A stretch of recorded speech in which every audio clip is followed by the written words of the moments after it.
Now we're on to part two. Got our bracket and the shifter bracket installed. Bolts are back up to the bell housing. You got that ring put back on between the two. Make sure you clean it up, get any dirt off of it. Keep your dowel pins. There's one over here, one over here. Use that to help line up that ring and then your transmission. Get some bolts in it.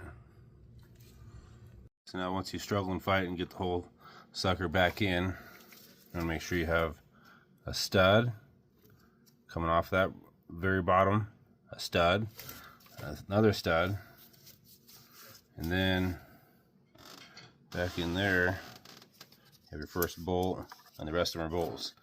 These two starter ones here, they actually hold the starter on. They're 41 foot-pounds, the rest of them are 52. And here you can see that bugger bolt. So this is the where the transfer case goes into, or the PTU, and then that bolt right above it, that guy right in there, that's the bugger bolt that holds it all together. Some guys say you can reach it through a bunch of extensions, but just yank all the crap out, pull that bolt out, and make life easier. Remember, 52 foot-pounds for that one, and the rest of the bell housing bolts. Here we are a little further along. This bracket in the back here, there's 3 bolts in the top of the transmission were kind of a pain getting everything lined up. Got a couple of these wiring harnesses hooked up. Notice this is the only, right here, this black one is the only O2 sensor that uses a black connection. It's different from all the rest. It's the left downstream, they call it. I misplaced it, but found it. And I got this front mount put on over here. Got the actual, I'm gonna call it a frame mount. Those 2 bolts in. And crawl back in here on the underside. There are the 2 bolts that hold the PTU. You see one of them right there. The other one's just in front of it.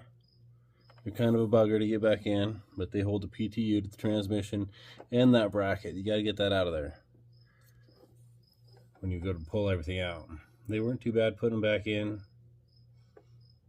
but make sure you don't pinch the shifter cable right there either. And here are them 2 smaller rust colored bolts right here.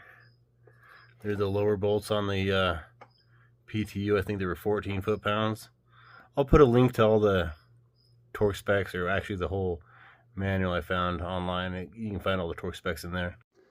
Back up top, I've finally installed the cooler lines, the rest of the harness connections, mounted them to the tabs where they're appropriately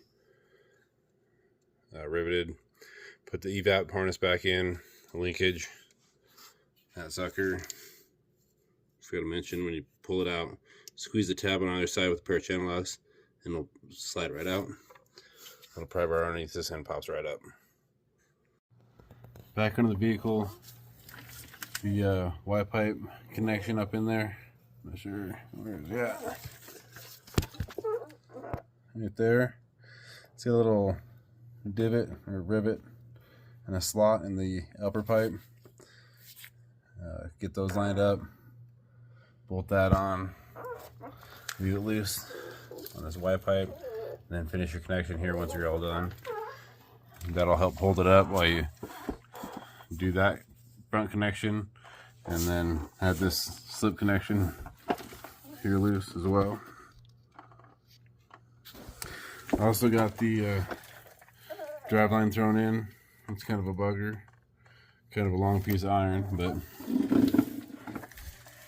got it all back in. Got my torque converter to flex plate bolts tight, 2 spec with Loctite. I think it was 65 foot-pounds. I'm gonna have to put that cover on, and the 2 little plugs up in here. Lost those. Have to go to the dealer tomorrow. Then I can put this bracket back on. Finish this one last, I guess, the engine mount.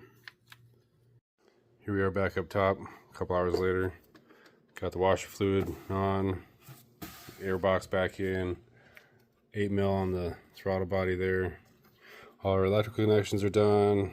The PCV hose, or whatever you want to call it, vent line there is in.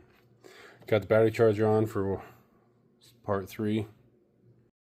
Back underneath, you can see I got the CV shaft back in. The upper bolt on that intermediate bracket to the block sucks. I'd suggest not taking that bracket off if you can help it.